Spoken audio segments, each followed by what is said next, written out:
Students. So ఈరోజు మనం ఈ క్లాస్లో చరిత్రకు సంబంధించి హిస్టరీకి సంబంధించినటువంటి ఒక జనరల్ డిస్కషన్ చేపట్టబోతున్నాము. అసలు చరిత్ర ఏంటి?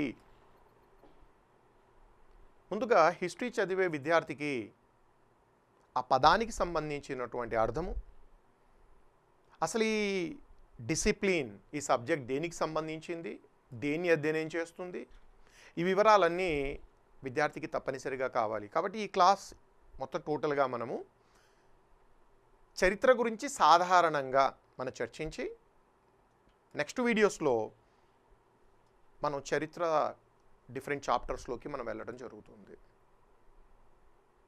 చరిత్రను ఇంగ్లీష్లో మనం హిస్టరీ అంటాము.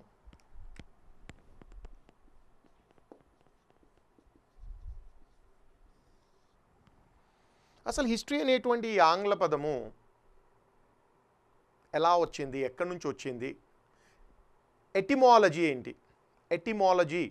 ఎటిమాలజీ అంటే పదము ఎలా ఆవిర్భవించింది. ఏదైనా ఒక పదం యొక్క అర్థం తెలుసుకోవాలంటే మీరు ఎటిమాలజీలోకి వెళ్ళాలి. ఎటిమాలజీ అంటాం మనం.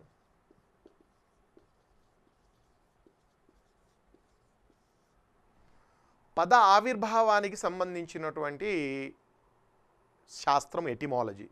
కాబట్టి ఏదైనా ఒక పదము అర్థం తెలుసుకోవాలంటే దాని ఎటిమాలజీలోకి వెళ్ళాల్సి ఉంటుంది.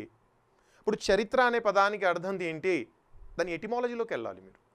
ఇప్పుడు ఉదాహరణకు బయాలజీ అర్థం ఏంటి? ఎటిమాలజీలోకి వెళ్ళాలి. అంటే బయాలజీ అనే ఆంగ్ల పదము బయోస్ అండ్ లోగోస్ అనే రెండు గ్రీకు పదాల నుండి ఆవిర్భవించింది. పద ఆవిర్భావం గురించి బయోస్ అండ్ లోగోస్. బయోస్ అంటే ప్రాణము, జీవము. లోగోస్ అంటే అధ్యయనం చేయడము. ఒక జీవాల గురించి, ప్రాణుల గురించి అధ్యయనం చేసేది బయాలజీ. కాబట్టి ఏదైనా ఒక శాస్త్రం యొక్క ఖచ్చితమైనటువంటి అర్థం తెలుసుకోవాలంటే ముందుగా ఆ పదం ఎలా ఆవిర్భవించింది, దీన్ని మనం ఇంగ్లీష్లో అయితే ఎటిమాలజీ అంటాము. సో మనము హిస్టరీకి ఎటిమాలజికల్ మీనింగ్ తీసుకున్నామంటే ఈ హిస్టరీ అనేటువంటి ఆంగ్ల పదము హిస్టోరియా అనేటువంటి ఒక గ్రీకు పదం నుంచి ఆవిర్భవించింది. హిస్టోరియా గ్రీకు పదం. చాలామంది హిస్టరీ చూసి ఇందులో ఏదో స్టోరీ ఉందనుకున్నారు. స్టోరీకి చరిత్రకు సంబంధం లేదు. అది చాలా అంటే సబ్జెక్ట్ పైన అవగాహన లేని వాళ్ళు దాన్ని స్టోరీ కింద తీసుకుంటారు. చరిత్ర అంటే కథలు చెప్పడం కాదు. హిస్టోరియా అనేటువంటి గ్రీకు పదం నుండి ఈ ఆంగ్ల పదం ఆవిర్భవించింది. ఏంటి హిస్టోరియా? దాని అర్థం ఏంటంటే హిస్టోరియా అంటే పరిశోధించడము, గతాన్ని అధ్యయనం చేయడము, ఎంక్వైరీ, రీసెర్చ్, ఇలాంటి పదాలు హిస్టోరియా అనేటువంటి గ్రీకు పదానికి అర్థాలు. కాబట్టి ఈ పదం నుంచి వచ్చినటువంటి హిస్టరీ ఏంటి మీనింగ్ అంటే గతాన్ని అన్వేషించేటువంటి శాస్త్రము, గతాన్ని పరిశోధించేటువంటి శాస్త్రాన్ని మనం చరిత్ర అంటాము. కాబట్టి సింపుల్గా చరిత్రను మనం నిర్వచించాలంటే డెఫినేషన్ ఏంటి? ఇప్పుడు అదే మీరు కాలేజీలలో, యూనివర్సిటీలోకి వెళ్తే చరిత్ర నిర్వచనాలు, అక్కడ ఉన్న టీచర్లు రకరకాల నిర్వచనాలు ఇస్తారు. ఆ పండితుడు చరిత్రను ఈ రకంగా నిర్వచించాడు, ఇంకొక పండితుడు ఇంకొక రకంగా నిర్వచించాడు. ఈ అకాడమిక్ డెఫినేషన్స్ మనకు అక్కర్లేదు. ఈహెచ్ కార్ అనే పండితుడు చరిత్రను ఈ రకంగా డెఫినేషన్ అంటే దాన్ని బైహార్ట్ చేయడము. కాబట్టి ఆ అకాడమిక్ డెఫినేషన్స్లోకి మనం వెళ్ళాల్సినటువంటి అవసరం లేదు. ఒక నాన్ హిస్టరీ స్టూడెంట్గా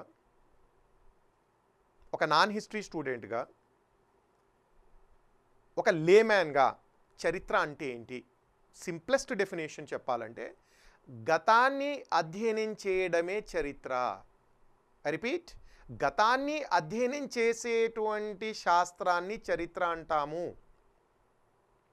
గతం అంటే ఏమైనా కావచ్చు. ఒక వ్యక్తి గురించి అధ్యయనం చేయొచ్చు, సమాజం గురించి అధ్యయనం చేయొచ్చు, ఆర్థిక వ్యవస్థల గురించి అధ్యయనం చేయొచ్చు, మతాలు, తత్వాల గురించి అధ్యయనం చేయొచ్చు, కళలు, సంగీతము, సాహిత్యము, వాట్ నాట్, ఇన్ఫినిట్. అంటే గతంలో జరిగినటువంటి ప్రతి అంశము ఒక వ్యక్తి నుంచి మొదలు పెట్టుకొని ఒక సమాజము, ఒక మతము, వీటన్నిటి గురించి అధ్యయనం చేయడమే చరిత్ర యొక్క ముఖ్యమైనటువంటి పని. కాబట్టి సింపుల్గా చరిత్రను మీరు నిర్వచించాలంటే సింప్లెస్ట్ వేలో, మళ్ళీ అకాడమిక్ డెఫినేషన్స్లో వెళ్ళాల్సిన అవసరం లేదు, స్టడీ ఆఫ్ ద పాస్ట్, గతాన్ని అధ్యయనం చేయడమే చరిత్ర.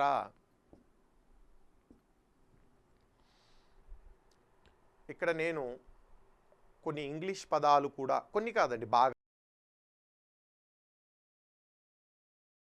తెలుగుతో పాటు ఇంగ్లీష్ పదాలు వాడతాను. తెలుగు పదం లేకుండా ఇంగ్లీష్ వాడడం అనేది జరగదు. అంటే మీలో చాలామంది ఇంగ్లీష్ మీడియంలో చదువుకున్న వాళ్ళు కావచ్చు, తెలుగు మీడియంలో చదువుకున్న వాళ్ళు కావచ్చు. నా క్లాసెస్ వరకు ఇద్దరికీ కంఫర్టబుల్గా ఉండేటట్టుగా, కొంతమంది చెప్పచ్చు తెలుగు మీడియం విద్యార్థులు, సార్ మాకు ఇంగ్లీష్ అనవసరమైనటువంటి బర్డెన్ కదా, ఇంగ్లీష్ పదాలు అక్కర్లేదు. చాలా పొరపాటు. ఈనాడు తెలుగు రాష్ట్రాల్లో జరిగే ఏ పరీక్షలైనా చూడండి, మీరు గ్రూప్ 1, గ్రూప్ 2, ఎస్ఐలు, కానిస్టేబుల్, మీ ఇష్టం, ఏ పరీక్షలైనా చూడండి, ముందుగా క్వశ్చన్ పేపర్ ఇంగ్లీష్లో తయారవుతుంది. ఇంగ్లీష్లో తయారైనటువంటి క్వశ్చన్ పేపర్ను ఒక నిపుణుడికిచ్చి తెలుగులో ట్రాన్స్లేట్ చేయమంటున్నారు. మళ్ళీ రిపీట్ చేస్తున్నది, ఎస్ఐ ఎగ్జామ్స్ కావచ్చు, కానిస్టేబుల్ ఎగ్జామ్స్ ఎస్ఐస్ కావచ్చు, గ్రూప్ 1, గ్రూప్ 2 ఏదైనా కానివ్వండి, ఇంగ్లీష్లో క్వశ్చన్ పేపర్ స్టార్ట్ అవుతుంది. అంటే ఇంగ్లీష్లో క్వశ్చన్ పేపర్ సెట్ చేసేవాడు మాత్రము ఆ సబ్జెక్ట్లో నిష్ణాతుడండి, ఆ సబ్జెక్ట్లో ఎక్స్పర్ట్. కానీ ట్రాన్స్లేట్ చేసే వ్యక్తికి ఆ సబ్జెక్ట్ తెలియదు. ట్రాన్స్లేటర్స్ ఉంటారు, అంటే అనువాదకులు. వాళ్ళు బహుశా ఎంఏ ఇంగ్లీష్, ఎంఏ తెలుగు చదివి ఉంటారు. వాళ్ళు ఎంతవరకు ఉన్న డిక్షనరీ ముందు పెట్టుకొని పదానికి పదము డైరెక్ట్గా ట్రాన్స్లేట్ చేయడం జరుగుతుంది. ఇక్కడ రకరకాల సమస్యలు మనకు ప్రారంభమవుతాయి. ముఖ్యంగా తెలుగు మీడియం విద్యార్థులు బాగా నష్టపోయేది ఇక్కడే. ట్రూ ట్రాన్స్లేషన్ చేయడం వల్ల, ఉదాహరణకు ఎలా ఉంటుందంటే వీళ్ళ ట్రాన్స్లేషన్ ఎంత భయంకరమైన ట్రాన్స్లేషన్ జరుగుతుంది. ఈ 2 తెలుగు రాష్ట్రాల్లో జరిగే అన్ని ఎగ్జామ్స్లో ఈ సమస్యలు ఉన్నాయి. ఈరోజు ఆంధ్రప్రదేశ్ పబ్లిక్ సర్వీస్ కమిషన్ వాళ్ళు నిర్వహించినటువంటి గ్రూప్ 1 ప్రిలిమ్స్ కోర్టులో ఆగిపోయింది. వాళ్ళు మెయిన్స్ పరీక్షలు డిక్లేర్ చేశారు, కోర్టు ఏమో స్టే ఇస్తుంది. కారణం ఏంటంటే 30 నుంచి 40 ప్రశ్నల్లో అనువాద దోషాలు ఉన్నాయి. ఇంగ్లీష్ నుంచి తెలుగు ట్రాన్స్లేట్ చేసేసరికి సరిగా వర్డ్స్ రావడం లేదు. మన వాళ్ళు ఏ పదాలు ట్రాన్స్లేట్ చేయాలి, ఏ పదాలు చేయకూడదు అని ఇంగిత జ్ఞానం లేకుండా ట్రాన్స్లేట్ చేస్తున్నారు. అంటే అందులో వాళ్ళ తప్పు కూడా లేదండి, ఎందుకంటే అనువాదకుడికి సబ్జెక్టుకు సంబంధం లేదు. అతను ఎంతవరకు ఇంగ్లీష్ తెలుగు చదివి డిక్షనరీ ముందు పెట్టి ట్రాన్స్లేట్ చేస్తాడు. ఉదాహరణకు వీళ్ళ ట్రాన్స్లేషన్స్ ఎలా ఉంటాయంటే, యంగ్ ఇండియా అనే పత్రిక ఎవరు స్థాపించారని ఇంగ్లీష్లో అడుగుతాడండి ప్రశ్న. యంగ్ ఇండియా,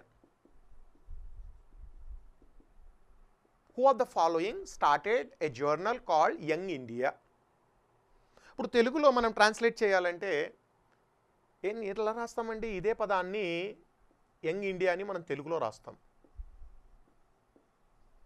యంగ్ ఇండియా అనే పత్రికను ఎవరు ప్రారంభించారు అని అడగాలి. కానీ వాడేం చేస్తున్నాడంటే యంగ్ ఇండియా అనే పదాన్ని కూడా తెలుగులో ట్రాన్స్లేట్ చేస్తున్నాడు. యంగ్ అంటే యువ, ఇండియా అంటే భారతము.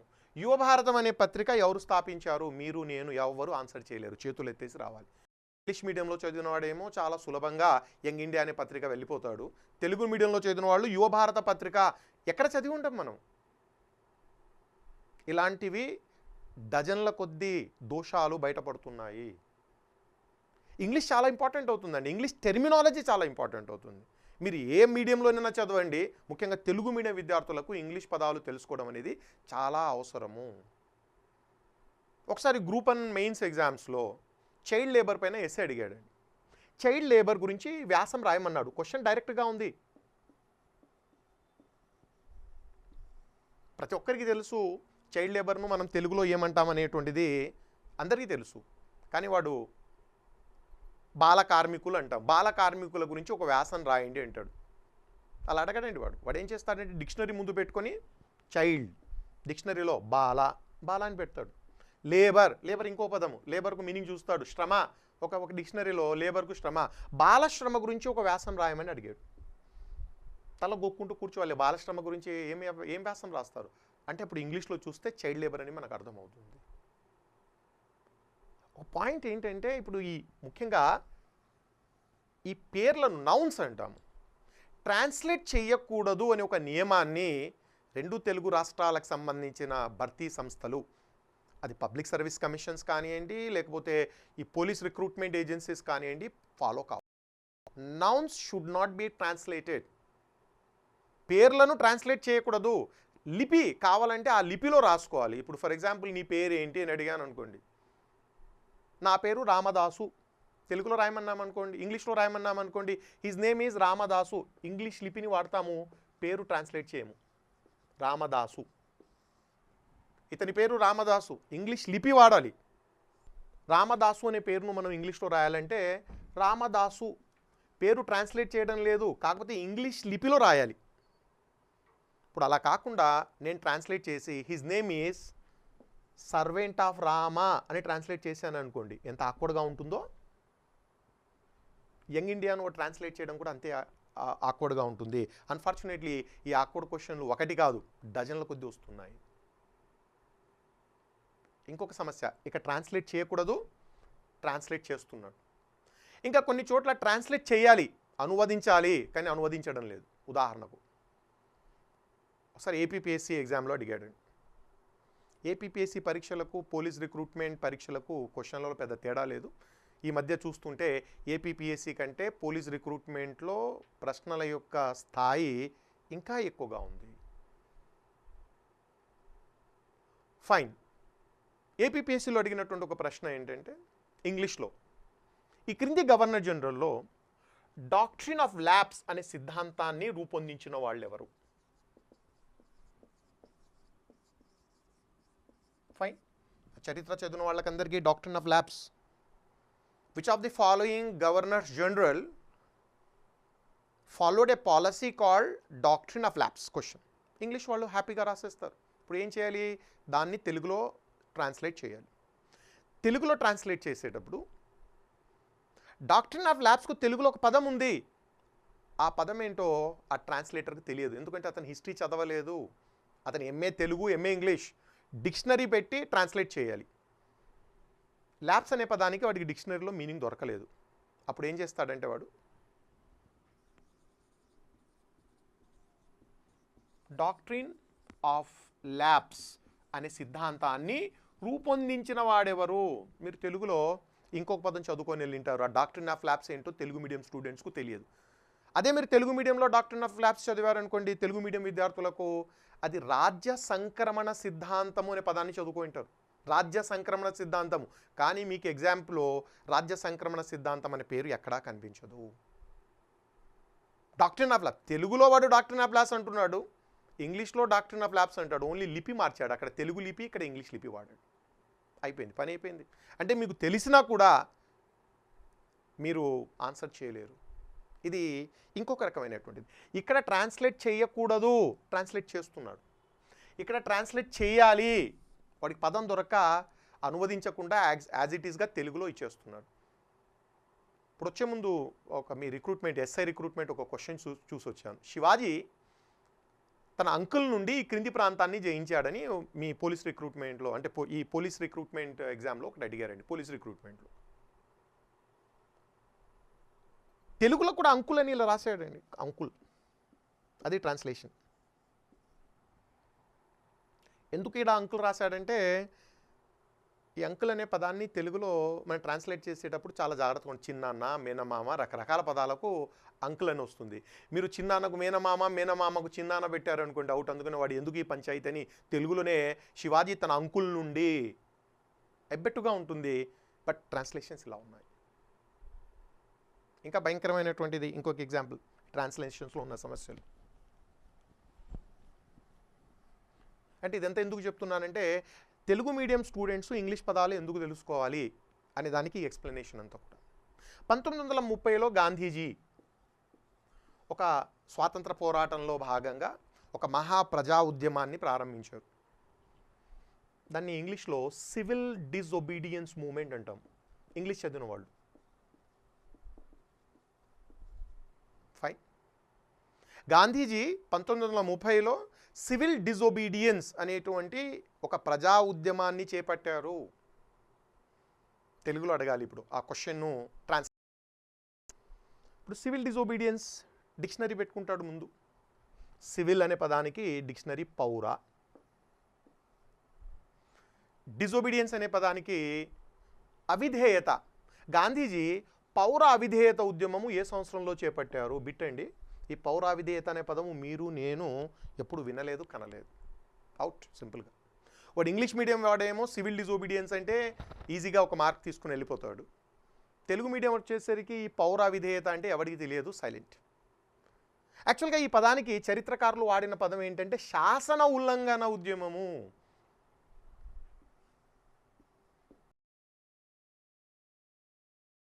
ఉపయోగించినటువంటి పదము. కానీ ఈ పదము ఇలా ఉందని అనువాదకుడికి తెలియదు, ఎందుకంటే వాడు చరిత్ర చదవలేదు కాబట్టి. అఫీషియల్ ట్రాన్స్లేటర్ అతను. కాబట్టి ఈ సిస్టమ్ని ఎవరిని బ్లేమ్ చేయాలి అనేటువంటిది అర్థం కావడం లేదు. కోర్టులు, కేసులు, వీటి వల్లే అనువాద దోషాలు.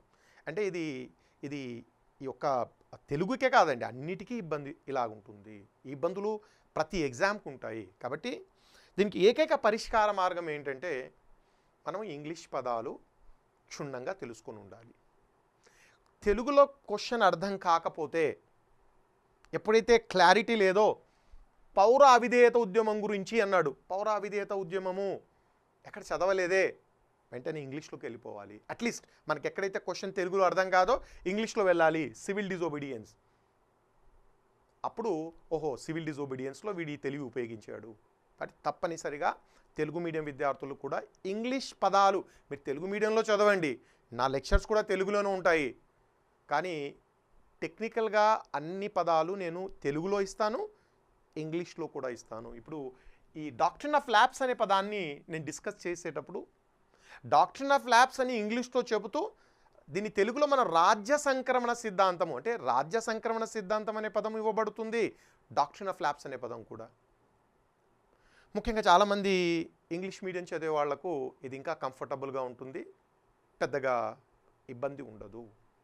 కాబట్టి ఇప్పుడు బహుశా మీకు అర్థమై ఉంటుంది ఇంగ్లీష్ పదాలు. కాబట్టి అక్కడక్కడ నేను ఇంగ్లీష్ పదాలు తప్పనిసరిగా వాడుతూ ఉంటాను మీ బెనిఫిట్ కోసం.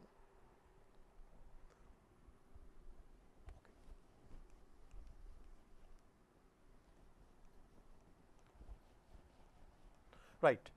చరిత్రను మనము ఏ రకంగా నిర్వచిస్తున్నామంటే గతాన్ని అధ్యయనం చేయడాన్ని చరిత్ర, స్టడీ ఆఫ్ ది పాస్ట్. ఇక్కడ ఉన్నటువంటి ఇంకొక ఇబ్బంది ఏంటంటే చరిత్రనే కాదు, గతాన్ని అధ్యయనం చేయడానికి ఇంకొక శాస్త్రం కూడా ఉండడం ఇక్కడ విశేషము. ఆర్కియాలజీ అంటాము, తెలుగులో అయితే పురావస్తు శాస్త్రము. నేను చెప్పాక తెలుగు అండ్ ఇంగ్లీష్, ముఖ్యంగా ఈ పదాలు రెండు భాషల్లో సైమల్టేనియస్గా ఉండాలి. ఖచ్చితంగా మీరు ఈ రెండు పదాల గురించి సమాచారం, ఆ పదాలు రెండు తెలిసి ఉండాలి. తెలుగులో అయితే మనం పురావస్తు శాస్త్రం అంటాము, ఇంగ్లీష్లో అయితే ఆర్కియాలజీ అంటాం. విశేషం ఏంటంటే ఆర్కియాలజీ కూడా, పురావస్తు శాస్త్రం కూడా గతాన్ని అధ్యయనం చేస్తుంది. ఆర్కియాలజీని మీరు నిర్వచించాలన్నా పురావస్తు, స్టడీ ఆఫ్ ది పాస్ట్, గతాన్ని అధ్యయనం చేసే శాస్త్రం అని నిర్వచించాల్సి ఉంటుంది.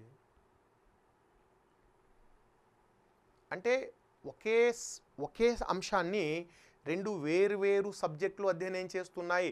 చరిత్ర గతాన్ని అధ్యయనం చేస్తుంది, ఆర్కియాలజీ కూడా గతాన్ని అధ్యయనం చేస్తుంది. మరి అలాంటప్పుడు రెండు వేరు శాస్త్రాలు ఉండాల్సిన అవసరం ఏంటి? ఈరోజు మీరు ఏదైనా యూనివర్సిటీ వెళ్ళండి, తెలుగు రాష్ట్రాల్లోని యూనివర్సిటీలో కానివ్వండి, బయట యూనివర్సిటీలో కానివ్వండి, హిస్టరీ డిపార్ట్మెంట్ వేరేగా ఉంటుంది, ఆర్కియాలజీ డిపార్ట్మెంట్ వేరేగా ఉంటుంది. MA history, MA archaeology. కానీ అల్టిమేట్గా ఆ రెండు సబ్జెక్టులో కూడా విద్యార్థులు గతాన్ని అధ్యయనం చేస్తారు. ఇద్దరు సింధు నాగరికత గురించి అధ్యయనం చేస్తారు, ఇద్దరు అశోకుడు గురించి అధ్యయనం చేస్తారు. మరి ఒకే అంశాన్ని అధ్యయనం చేసేటప్పుడు రెండు వేరు శాస్త్రాలు ఎందుకు ఉండాలి? ఈ రెండింటిని మనము ఎందుకు కలిపేయకూడదు? ఎందుకు ఇవి ఇండిపెండెంట్ డిసిప్లిన్స్గా కొనసాగుతున్నాయి? అవసరం ఏంటి? అవసరం చాలా ఉందండి. అంటే రెండు వేరుగా ఈ శాస్త్రాలు వెళ్తున్నాయంటే వీటి మధ్య ప్రధానమైనటువంటి తేడాలు ఉన్నాయి. కొన్ని ఆ భిన్నత్వం అనేటువంటిది చాలా క్లియర్గా, డిఫరెన్స్ అనేది చాలా క్లియర్గా ఉంది. ఏంటి రెండు శాస్త్రాల మధ్య తేడా ఏంటి? రెండిటి లక్ష్యం ఒకటే.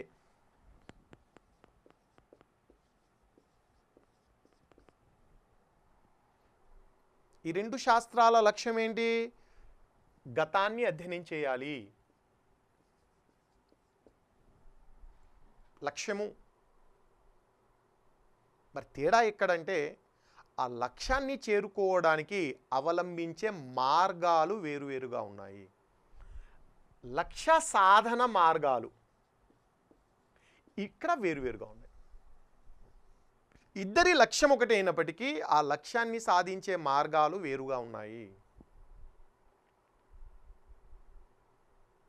నేను హైదరాబాద్ నుండి బెంగళూరు వెళ్ళాలి. లక్ష్యము బెంగళూరు చేరుకోవాలి. మార్గాలు వేరువేరుగా ఉన్నాయి.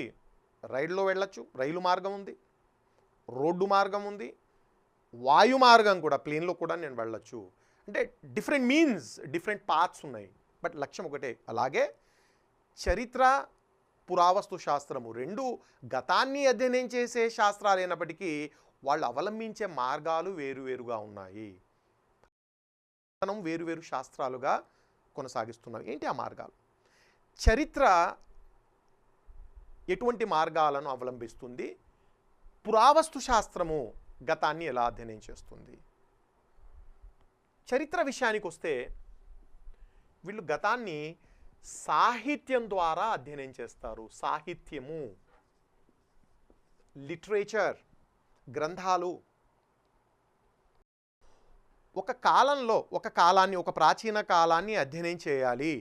ఆ కాలంలో రాయబడినటువంటి గ్రంథాలను, ఆ గ్రంథాల ద్వారా గతాన్ని అధ్యయనం చేయడం జరుగుతుంది. సాహిత్యం ద్వారా గతాన్ని అధ్యయనం చేయడాన్ని చరిత్ర అంటాము. మరి పురావస్తు శాస్త్రము సాహిత్యం ద్వారా గతాన్ని అధ్యయనం చేయదు. పురావస్తు శాస్త్రం యొక్క మార్గాలు వేరే వేరేగా ఉన్నాయి. ఆర్కియాలజీ గతాన్ని ఎలా అధ్యయనం చేస్తుందంటే మన ప్రాచీన ప్రజలు ఉపయోగించినటువంటి వస్తువులు, ఆ వస్తు అవశేషాల ద్వారా గతాన్ని అధ్యయనం చేయడం జరుగుతుంది. వస్తు అవశేషాలు అంటే మన పూర్వీకులు వదిలి వేసినటువంటి వస్తువులు ఏవైతే ఉన్నాయో ఆ వస్తువులను సేకరించి, ఎక్కడున్నాయి ఈ వస్తువులు? భూమి లోపల నిక్షిప్తమై ఉంటాయి. నగరాలకు నగరాలు భూమిలోకి వెళ్ళిపోయాయి. వాటిని త్రవ్వకాల ద్వారా వెలికి తీసి ఆ వస్తు అవశేషాలను విశ్లేషించి అధ్యయనం చేయడం జరుగుతుంది. కాబట్టి వీళ్ళేమో మెటీరియల్ ఆధారంగా, వస్తు అవశేషాల ఆధారంగా గతాన్ని అధ్యయనం చేస్తే, చరిత్ర మాత్రము సాహిత్యం ద్వారా గతాన్ని అధ్యయనం చేయడం జరుగుతుంది. ఈ పాయింట్ పైన మీకు క్లారిటీ ఇవ్వడానికి ఒక ఎగ్జాంపుల్ ఉపయోగిస్తాను. ఇప్పుడు ఒక ఉదాహరణ. ఇప్పుడు ఇక్కడ లక్ష్యము మౌర్యుల గురించి అధ్యయనం చేయాలనే లక్ష్యము. మౌర్యులు ప్రాచీన కాలంలో భారతదేశాన్ని ఏకఛత్రాధిపత్యంగా పాలించిన చక్రవర్తులు మౌర్యులు. అశోకుడు కూడా ఈ వంశం వాడే. వాళ్ళ గురించి అధ్యయనం చేయాలి లక్ష్యము. ఈ లక్ష్యాన్ని మనము ఒక చరిత్రకారుడికి ఇచ్చాము, ఒక పురావస్తు శాస్త్రవేత్తకు కూడా ఇచ్చాము. ఇద్దరు ఒకే పని చేస్తారు. ఒక హిస్టోరియన్, ఒక ఆర్కియాలజిస్ట్. లక్ష్యం ఏంటి? మౌర్యుల గురించి చదవండి, అధ్యయనం చేయండి. వాళ్ళ మార్గాలు వేరే వేరేగా ఉన్నాయి. చరిత్రకారుడు ఏం చేస్తున్నాడు? మౌర్యుల కాలంలో వ్రాయబడిన గ్రంథాలేంటి అన్ని ముందేసుకుంటాడు. మౌర్యుల కాలంలో మనకు అనేక గ్రంథాలు, మత గ్రంథాలు, సెక్యులర్ గ్రంథాలు అనేకం రాయబడ్డాయి. ఉదాహరణకు ఆ కాలంలో కౌటిల్యుడనే ఒక పండితుడు అర్థశాస్త్రం అనే గ్రంథం రాశాడు, దాన్ని తీసుకుంటాడు. అంటే ఒక చరిత్రకారుడు లైబ్రరీకి వెళ్ళి ఆ మౌర్యుల కాలం నాటి సాహిత్యాన్ని సేకరిస్తాడు. కౌటిల్యుని అర్థశాస్త్రం ముందు పెట్టుకుంటాడు. ఆ కాలంలో మెగస్తనీస్ అని ఒక గ్రీకు రాయబారి ఇండియాలో వచ్చి ఉన్నాడు. అతను ఇండికా అనే గ్రంథం రాశాడు. ఆ ఇండికా గ్రంథం తీసుకుంటాడు. ఆ కాలంలో రాయబడిన బౌద్ధ గ్రంథాలు ఉన్నాయి, జైన గ్రంథాలు ఉన్నాయి. ఆ గ్రంథాలన్నీ ముందేసుకొని లైబ్రరీలో కూర్చొని మౌర్యుల చరిత్ర రాయడం మొదలు పెడతాడు. కాబట్టి ఇక్కడ చరిత్ర గతాన్ని దేని ద్వారా అధ్యయనం చేస్తుంది? సాహిత్యం ద్వారా అధ్యయనం చేస్తుంది. అదే పురావస్తు శాస్త్రవేత్త లైబ్రరీలో వెళ్ళడు, సాహిత్యము అతనికి అక్కర్లేదు. మౌర్యుల కాలం నాటి ప్రధాన నగరాలు ఉన్నాయి, ఆ నగరాలు ఏంటి ఐడెంటిఫై చేస్తాడు. ఉదాహరణకు మౌర్యుల రాజధాని పాటలీపుత్రము, ఈరోజు మనం బీహార్లో పాట్నా అంటున్నాం. అంటే పాట్నా చుట్టుపక్కల ఇతను అన్వేషణ మొదలు పెడతాడు. ఈ రోజుల్లో అయితే మనకు ఆధునిక సాంకేతిక పరిజ్ఞానం కూడా ఉపయోగపడుతుంది. Remote sensing technology. Remote sensing అంటే మీ అందరికీ తెలిసే ఉంటుంది. రిమోట్ సెన్సింగ్ అంటే భూమిని తవ్వకుండా భూమి లోపల ఏ వస్తువులు ఉన్నాయి చెప్పగలము, ఏ ఖనిజాలు ఉన్నాయి, ఏ మెటీరియల్ ఉంది. రిమోట్ సెన్సింగ్ వల్ల మనకు ఉపయోగాలు. కాబట్టి ఈ రిమోట్ సెన్సింగ్ టెక్నాలజీని ఈనాడు బాగా ఉపయోగించుకుంటున్నారు పురావస్తు శాస్త్రవేత్తలు. కాబట్టి ప్రాచీన వస్తువులు ఇక్కడ నిక్షిప్తమై ఉన్నాయి అని రిమోట్ సెన్సింగ్ ద్వారా తెలుసుకొని త్రవ్వకాలు చేపడతారు. వస్తు అవశేషాలు బయటికి తీస్తారు.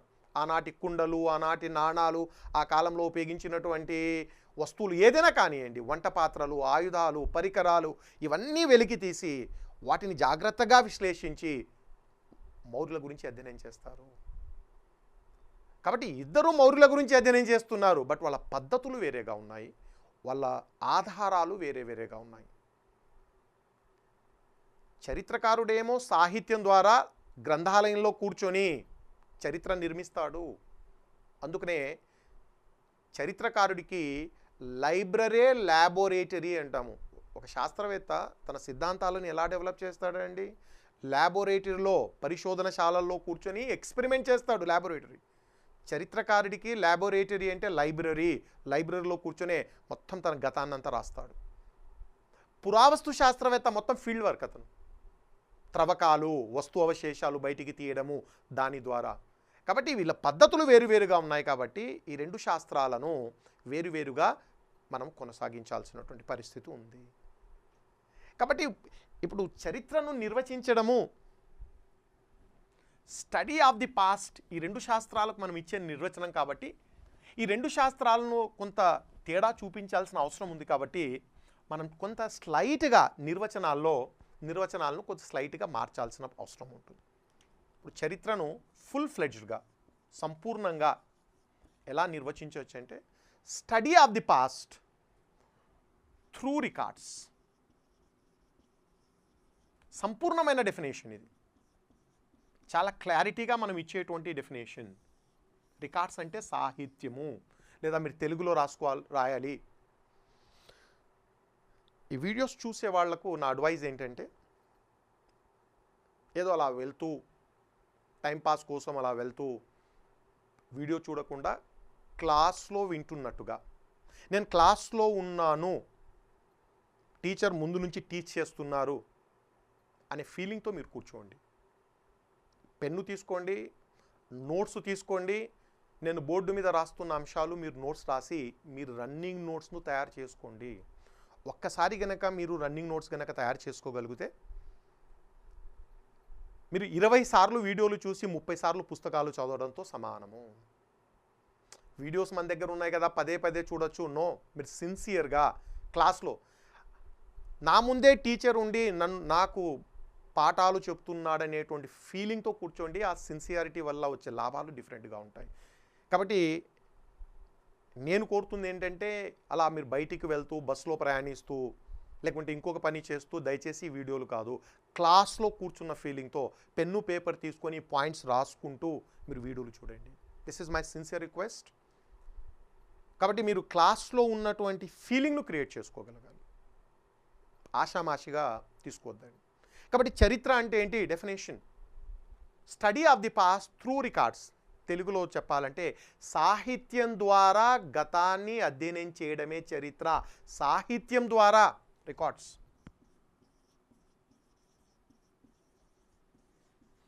కాబట్టి చరిత్రకారుల యొక్క ఆధారాలను కూడా ఇందులో మనము తీసుకొని డెఫినేషన్ ఇవ్వడం జరుగుతుంది. ఆ రకంగా పురావస్తు శాస్త్రానికి చరిత్రకు మధ్య ఉన్న నిర్వచనాలను మనం వేరు చేయగలము. చరిత్రకు మరి మీరు ఈ డెఫినేషన్ ఇస్తే, సాహిత్యం ద్వారా గతాన్ని అధ్యయనం చేయడము, మరి ఆర్కియాలజీకి ఎలాంటి డెఫినేషన్ ఇస్తారు? సేమ్ డెఫినేషన్ కొద్దిగా చేంజ్ చేస్తాం అంతే. పురావస్తు శాస్త్రానికి మనం ఇవ్వబోయేటువంటి డెఫినేషన్ ఏంటంటే, ఈ చివరి పదాన్ని మాత్రమే మనం తొలగిస్తాము. Study of the past. Archaeology కూడా study of the past through material remains. కొంత ఈ పదాన్ని నేను హైలైట్ చేస్తూ, అందుకని క్యాపిటల్ లెటర్లో కూడా రాస్తున్నాను. క్యాపిటల్ లెటర్ రాయకూడదు, అయినా నేను హైలైట్ చేయడానికి ఈ పదాన్ని వాడుతున్నాను. వస్తు అవశేషాల ద్వారా గతాన్ని అధ్యయనం చేయడము.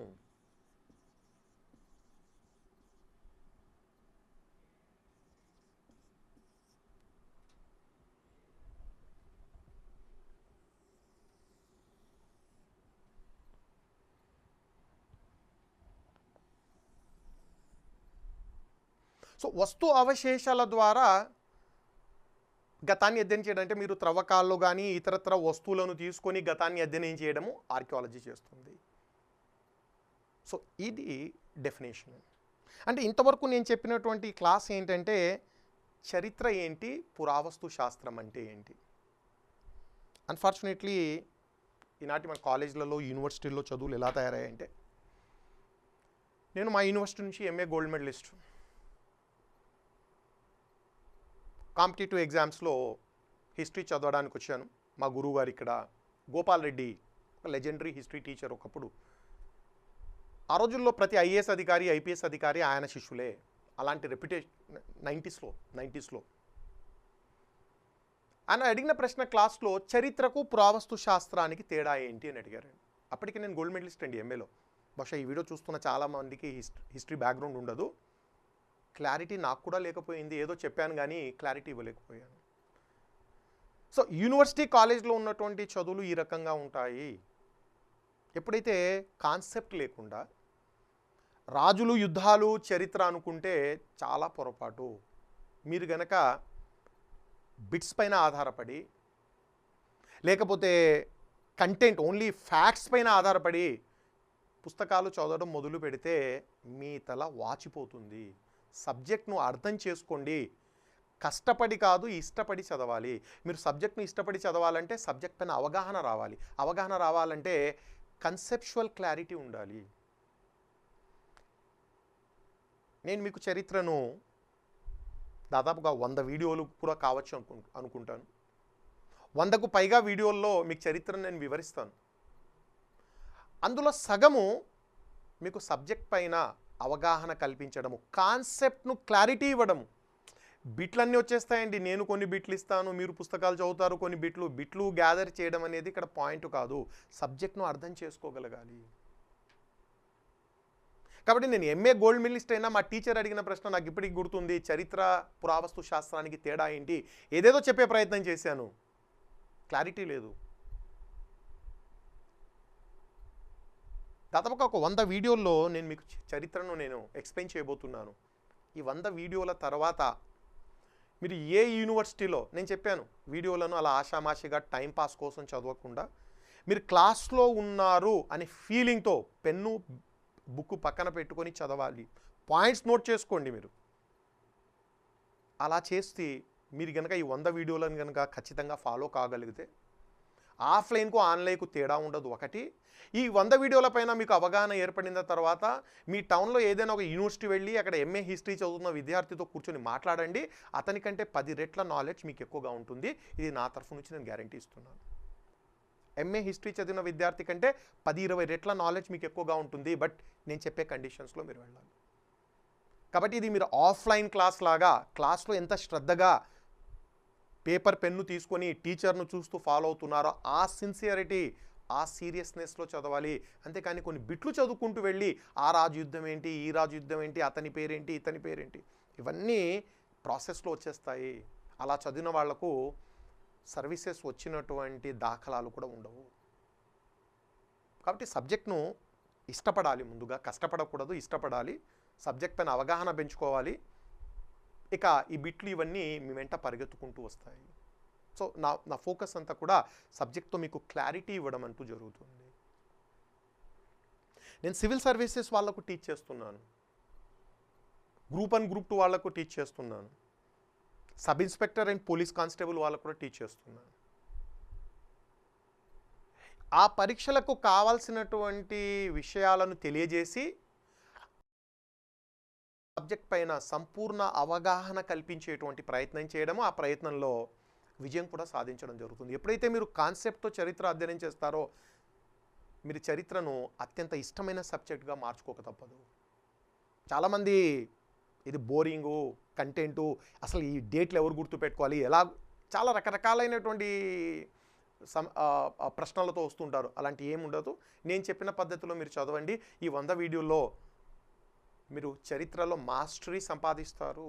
మీ ఇష్టం, మీరు ఏ పరీక్షలైనా రాయండి, హిస్టరీ ఉన్నటువంటి పరీక్షలు, యూపీఎస్సీ దగ్గర నుంచి పోలీస్ కానిస్టేబుల్ పరీక్షల వరకు రాయండి, మొత్తం క్వశ్చన్ పేపర్ను మీరు ట్యాకిల్ చేయగలరు. సో ఇది నేను ఇవ్వబోతున్నటువంటి. కాబట్టి ఇక్కడ మనం ప్రధానంగా గమనించిన అంశం ఏంటంటే, చరిత్రకు పురావస్తు శాస్త్రానికి ఒకటే తేడా అండి, వాళ్ళు ఉపయోగించేటువంటి ఆధారాలు వేరువేరుగా ఉన్నాయి. చరిత్రకు పురావస్తు శాస్త్రానికి మీరు ఇక్కడ పాయింట్ గమనించాలి. నేను పలికేటప్పుడేమో చరిత్ర పురావస్తు శాస్త్రం అంటూ ఇంగ్లీష్లో హిస్టరీ ఆర్కియాలజీ అంటే సైమల్టేనియస్గా 2 మీడియా విద్యార్థులను కూడా సాటిస్ఫై చేసే ప్రయత్నం చేస్తున్నాను.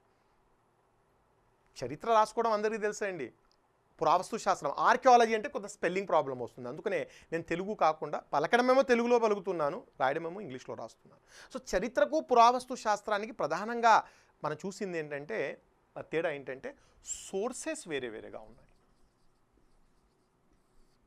సోర్సెస్ అంటే ఆధారాలు, అంటే గతాన్ని అధ్యయనం చేయడానికి ఆధారాలు తప్పనిసరి. ఆధారాలు లేకుండా గతాన్ని మీరు గాలిలో నిర్మించలేరు. ఖచ్చితమైన శాస్త్రీయమైనటువంటి ఆధారాలు ఉండాలి. చరిత్రకారులు గతాన్ని అధ్యయనం చేయడానికి ఉపయోగించే ఆధారాలు వేరేగా ఉన్నాయి, పురావస్తు శాస్త్రవేత్తలు ఉపయోగించే ఆధారాలు వేరేగా ఉన్నాయి. అంటే ఓన్లీ డిఫరెన్స్ వాళ్ళు ఉపయోగించే సోర్సెస్ వేరేగా ఉన్నాయి. వీళ్ళేమో ఇక్కడ సాహిత్యాన్ని ఉపయోగిస్తున్నారు, సాహిత్యము. వాళ్ళ ఆధారాలు ఏంటి? సాహిత్య ఆధారాలు.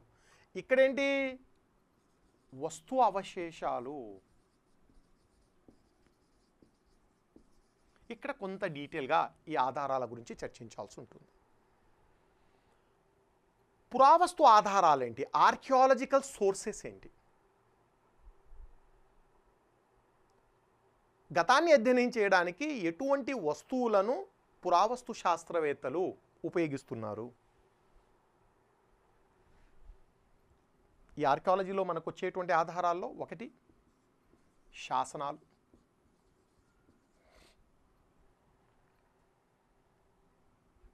2 నాణెములు, 3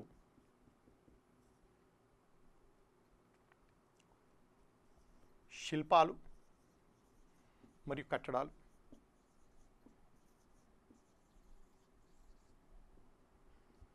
4 త్రవ్వకాల్లో లభించిన వస్తువులు,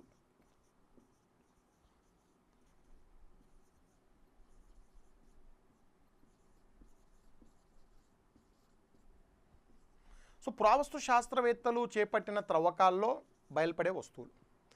ప్రధానంగా ఈ 4 రకాల ఆధారాలు, వస్తు అవశేషాలు అంటున్నాము. ఈ యొక్క ఆధారాలను ఆర్కియాలజీలో మనం ఉపయోగిస్తాము. సో దీన్ని మనం ఆర్కియాలజికల్ సోర్సెస్ అంటున్నాము. ఆర్కియాలజికల్ సోర్సెస్ ఈ 4 ఆర్కియాలజీలో ఈ 4 రకాలైన ఆధారాలను ఉపయోగిస్తాము. అదే రకంగా చరిత్రలో మనం చూస్తే సాహిత్యంలో కూడా మనకు రకరకాల సాహిత్యం ఉంటుంది.